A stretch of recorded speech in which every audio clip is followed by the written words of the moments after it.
Awesome, All right. thank you. Hey, Okay, and the boys. last thing, huh? Boys, this that is Bill? Paul, Chuck's brother, just checking in. Paul, you and him sound a lot alike. So hey, just for those of you who may be new tonight, so Johnny Guindi is going to walk us through the track, give us some tips and tricks.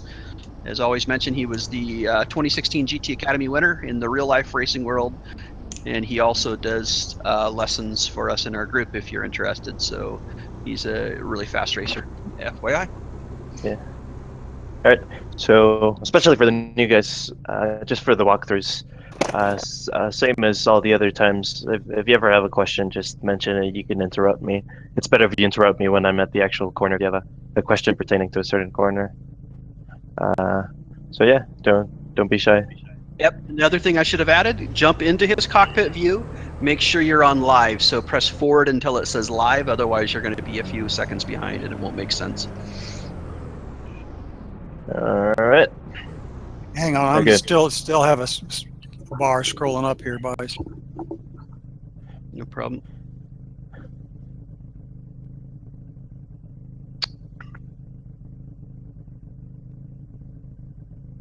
So we good to go? All right. Ready. Okay. So left starts. Your turn one, obviously, and I'm braking at around maybe five meters, maybe a car's length, or maybe What spot do you want us to over be in? that. Live chase or what position? So whatever you prefer. Just and we're going to have a I recording. think cockpit's better, just so that you can see the same references I'm seeing, and the same references you'll see when you jump back into the car. Got it. Yeah. Good Yeah. plan, So thank you. So for turn one, I'm braking a little bit before the one marker, so maybe one and a half cars length before I get there. But it's very important to carry as much speed as you can through turn one. And you also want to turn in pretty early, otherwise you do end up going wide pretty commonly. You really want to use the brakes to help you turn the car a little bit. And through turn one especially, given how short the run between turn one and turn two is, you're better off carrying a tiny bit too much speed into the corner and being fairly light on the throttle. So you really don't have to concentrate about how early you can get on the throttle, and just really concentrate on carrying as much speed as you can. So in this weather, at apex, you should be doing 89 miles per hour, more or less, or thereabouts. It's pretty hard, and you need to practice it quite a bit, but you do gain quite a bit of time once you can master it and you can consistently maintain your speed pretty high through here. And you really don't have to think at all about how fast you exit the corner, because the run up to turn two is so short.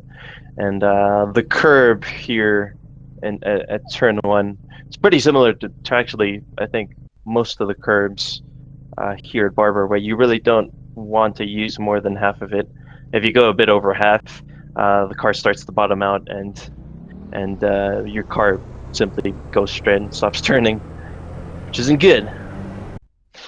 Alright, so now for turn two, the way I do turn two most of the time is I sort of, because it's a pretty long corner, I find I have to work the brakes twice. First, I'm on the brakes pretty hard at around this point, maybe a little bit earlier, and I'm aiming to have my right side tires pass right by the edge of the track. So the first time I get on the brakes, it's your usual braking zone where you're really trying to slow down the car, not thinking too much about turning the car. Well, you do, but not. What gear? I'm sorry, Johnny. What gear are you here? Okay. So for turn one, I keep the car in fourth gear. I arrive in fourth gear, exit in fourth gear. I don't switch gears at all through there. And you'll find it also makes it easier to maintain a higher speed and get used to maintaining a higher speed. Simply because by nature in fourth gear, you really need to not slow down too much, as if to not bog down when you're exiting the corner. So through here, I'm only shifting down twice into second. So I'm braking pretty hard, passing right by the edge of the track. It's really important to probably the farthest you want the widest you want to go in this corner is roughly this way. So having the car right over the black strip that runs throughout the track.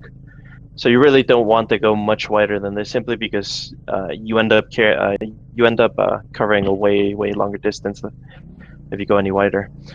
And usually I find, because it's such a long corner, by this point the car is understeering a little bit.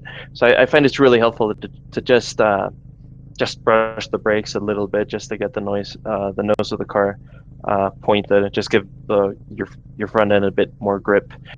And if you do everything properly, you can get on throttle quite a bit earlier than you expect. You can probably get on throttle by around this point. Again, in second gear, you can go full throttle from pretty early and keep it just as tight as you can, just to cover the least distance possible.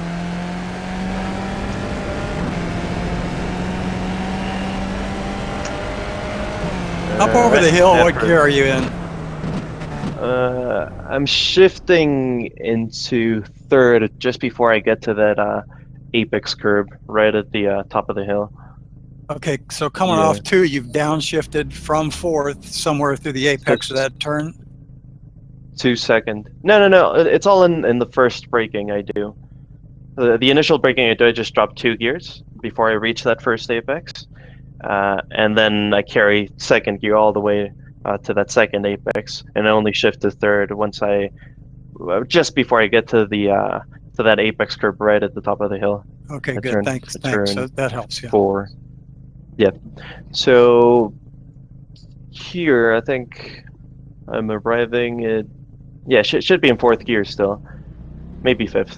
But anyways, I dropped into 1st. Yeah, it's definitely 4th. I dropped down 3 gears into 1st, and I think the trick for turn 5, or the hairpin, or whatever you want to call it, is to, because the track is so wide at this part of the circuit, that you sort of want to brake at a bit of an angle. So start braking just after the 2 marker, maybe a bit later than that, and you're sort of aiming the car. You're aiming to have the car right around the middle of the track before you turn in. So at around this point is where I would start turning in, and through the hairpin, it's also really important. Maybe not initially, but once you get pretty fast and pretty confident with the track, it really does help to, again, use your brakes to get the car to turn pretty sharply right at the end of the braking zone, and just very lightly use the brakes to get it to rotate a little bit more. And you really want to almost treat the hairpin like a double apex. So my first apex would be that one, right, just touch the edge of the curb, and the second would be just a bit off this other bit of curb that sort of sticks out a little bit. So you want to keep it pretty tight, and also on exit you want to keep it fairly tight as well. What kind of speed most of the time you don't. I'm sorry, Johnny. What kind of speed are you carrying through that turn?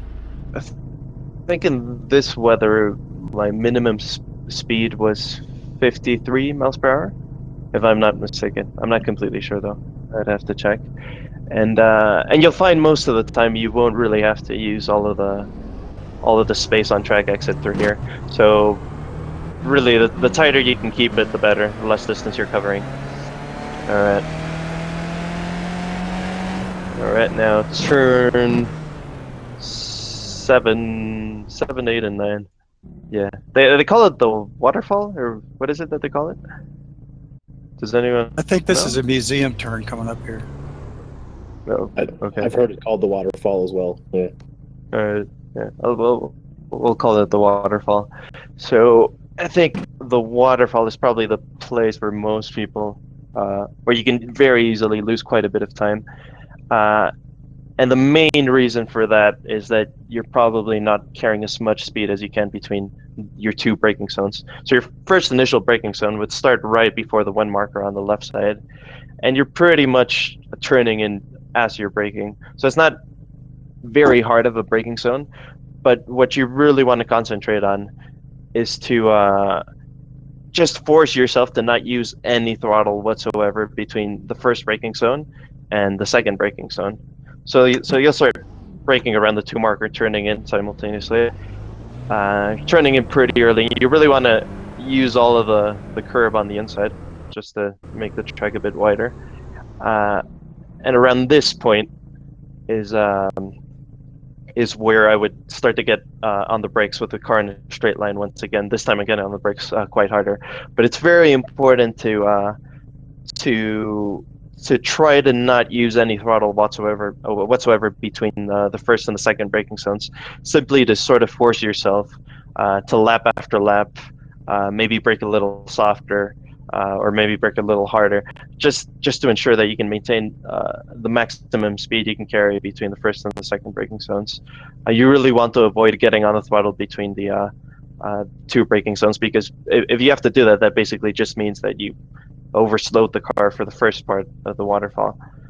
So you really want to force yourself to not use the throttle at all, just so you can carry a little bit more speed through here. So in the second braking zone, you're braking in a straight line, running over all of the curb, even a little bit of grass, then easing off the brakes and turning in pretty early, because just the slope of the corner sort of makes the car go wide a little bit, so you sort of have to anticipate a little bit for that. Turn in a little bit earlier, and again, only use a tiny bit of the curb and try to get on the throttle as early as you can. What are you downshifting to going around that turn? So for the first part of the waterfall, the right-hander, I keep the car in fourth gear, and then on the second braking zone, where I'm braking in a straight line for the second time, I switch down 3 gears into first. Alright, so now for turn 10 and 11, a little trick that will find you a little bit of time and really ensure you pretty much never go off track at the exit of this section is to counterintuitively not use all of the track on the right side. So you really only need to keep the car about this far to the right side before you turn in, and that'll simply make it so that the second part, the right-hander part of this sort of high-speed chicane isn't as tight as it would be if you started all the way to the right side on the edge of the track. So yeah, you really don't need to use all that space. And on top of that, turning your wheel a bit less, which creates less scrub from the front tires, so you can carry a little bit more speed. Well, you lose less speed, and your acceleration is a little bit more efficient, and you're also covering less distance, which gives you a few extra hundredths. So now turn 12. For turn 12, maybe a couple of you are using the brakes a little bit, but I find it's quite a bit faster to simply lift and really try to maintain a pretty high apex speed through turn 12, and then really slow it down for turn 13. But the trick here is similar to what I've said for other corners at other tracks, where you don't really need to brake and you only need to lift.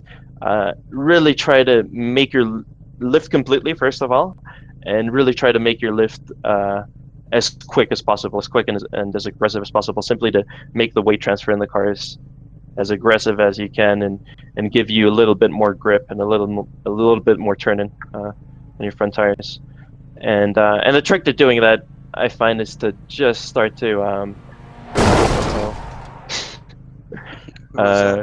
I'll get him. I don't know, my car's damaged, but I'll finish the I'll finish the walkthrough, and then I'll come back in and repair it. Yeah, no worries. So real quick, let me make a quick announcement.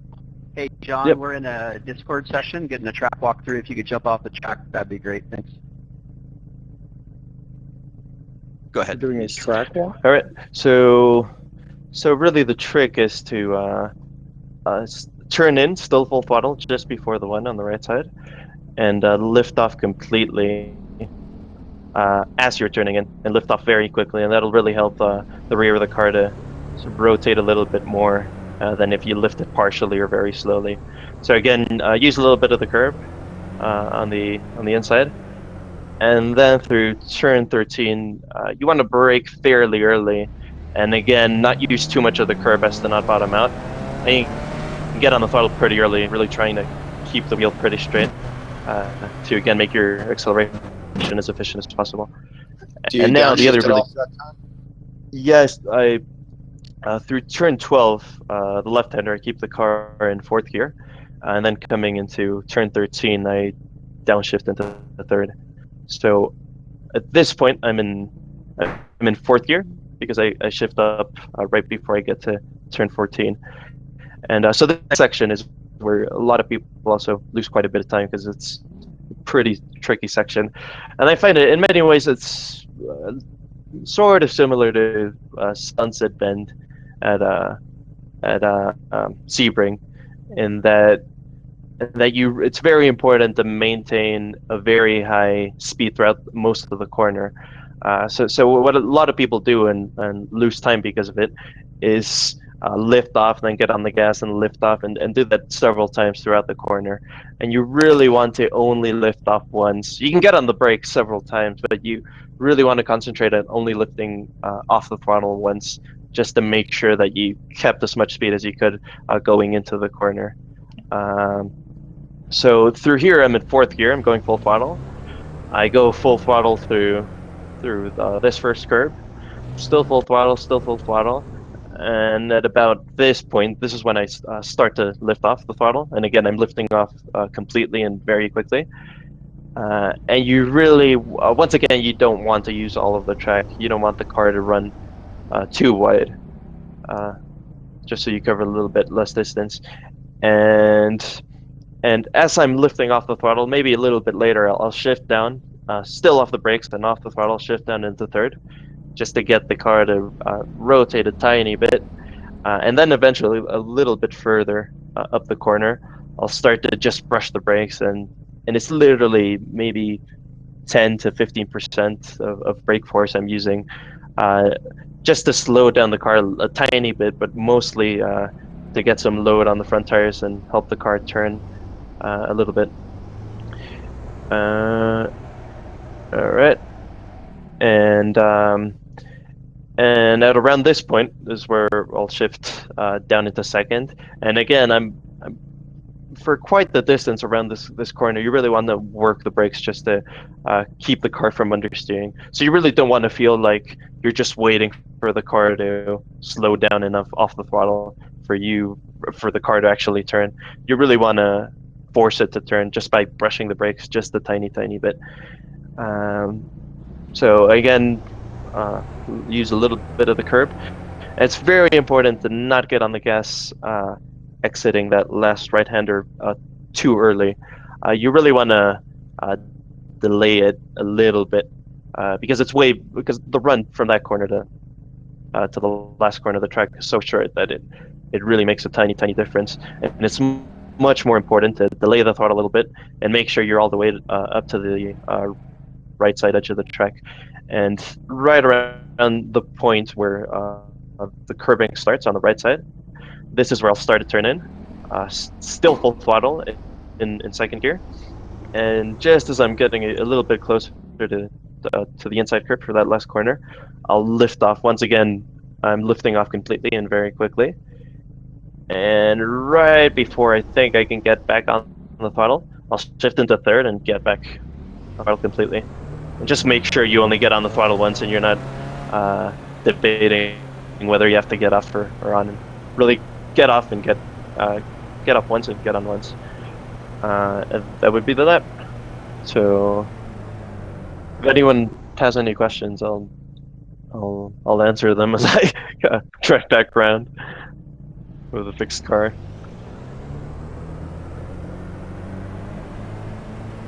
Yeah? Anyone? Yeah, I'm just going to watch you drive it and listen to the car run. All right. Yeah, I won't be, a little disclaimer, or I won't be talking about exactly what I'm doing as I'm driving the fast lap, just because I suck at driving and talking at the same time. No, I can hear what you're doing.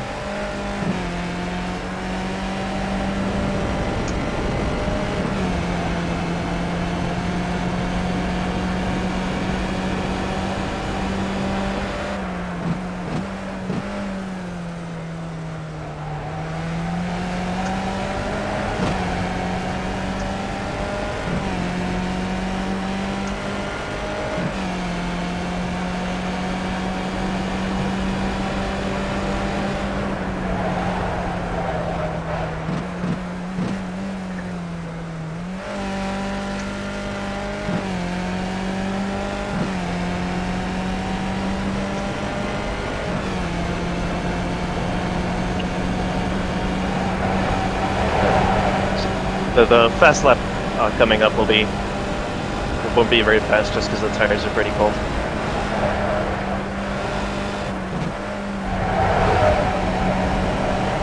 Little insurance from Aguila. Yeah, it's a cold track this morning. This week's schedule. So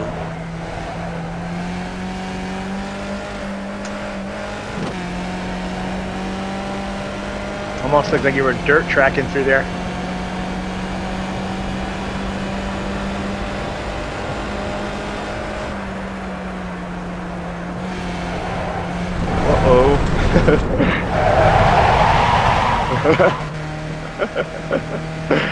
Sorry about that.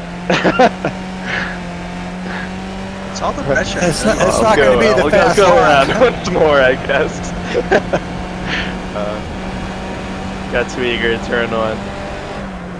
Impressive Johnny. save anyway. Watched a little too much Formula D this weekend.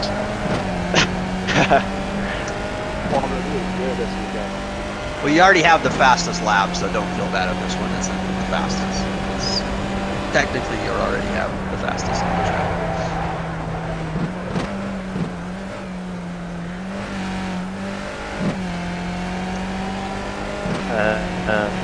Go around once more. I'll have slightly warmer tires, so that's a bonus. Hey Johnny, do you find the simulator actually helps you to drive in real life? Sorry? The question The volume's was, pretty low. I'll be his translator. I speak Trini and Barbados and all that. So, the question was, do you find that the simulator, driving the simulator helps you drive in real life? Definitely, but mostly I think driving in real life helps you in the simulator for sure. So translating back, yeah, man. Yeah. Okay. Yeah, 'cause yeah, man. I'm looking to do a karting championship this summer. Nice.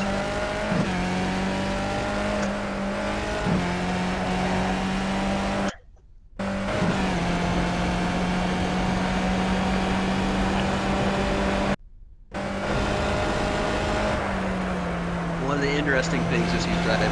You don't mind if we don't mind if I talk while you're driving. So one of the interesting things that John told me was that he finds it racing in real life actually easier than the simulator, because in the simulator you don't get all the other feedback that you would in a real car, G-forces and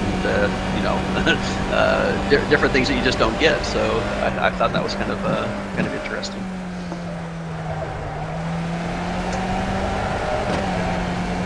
Yeah, for sure. See, that's the Jack- only thing I lack. Sorry. What's that, Demario? I was saying that's the thing that I lack because I don't have any experience in actual racing, and that's what I want to be going in the future. Yeah, but what island do you live on? I thought it was Trini, or is it Barbados? Barbados. But they drive like race cars on that island anyway, so it's not like all you gotta do is go out and drive, right? Well, I mean, I have practiced night at night time. At 2 o'clock in the morning is like a rally stage. You just turn off your headlights and make sure no other cars are coming. Yeah.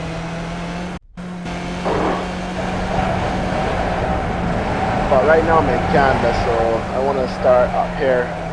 And at Mosport, there's a go-karting championship that's happening that I'm entering this year.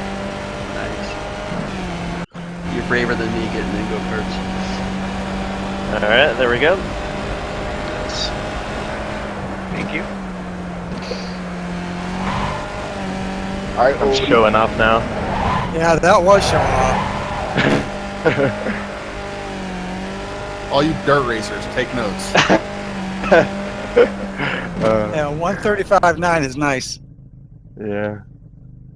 By the way, Chuck and I go to Barber every year. We're going for the race coming up here. It is a world-class place. And